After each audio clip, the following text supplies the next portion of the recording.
سلامونه او نیکې هیلې او په همدې هیله چې تاسو ټول به راته روغ جوړ او د ښه صحت جامې به په تن اوسې. داسې یو کلیپ چې حضرت سلیمان علیه السلام درته در یاد شي او د هغه کیسې درته در یاد شي او د هغې سره هغه نیسي مخلوق چې خبرې کړې وي هغه در په یادومه او هغه دي میږیان ورونو او همداشانتې یو لنډ ښایسته کلیپ لرمه د دوی د کاروبار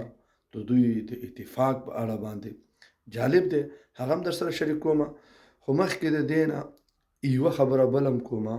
چې د دنیا تر ټولو مخلوقاتو زیات مخلوقات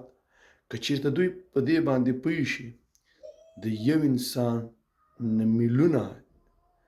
یا داسې ویل کېږي الله مې دې نه غلطوي لکه چې میلیارده دي میلیونو کې خو شک نه لرم په میلیاردو کې شکی شم یعنی دوی د نړۍ تر ټولو زیات مخلوق دی که وغواړي او دغه عقل دوی سره وی یا دې باندې پوهېدلی چې موږ نو په دې نړۍ باندې به یې راج کولی او هغه د میږیان نو د هغې د میږیانو هغه نظم ډیسپلین څنګه ژوند کوي د هغې دپاره یو وړوکی کلیپ دی راځئ دا ګورو نور مو وخت نه نیسم پرم سپارم ښاد او آباد او سرلوړي او کامیابه اوسئ او ما در سره په خپلو دواو کې د دې دپاره یاد ساتئ چې ضرورت ورته لرم د الله په امان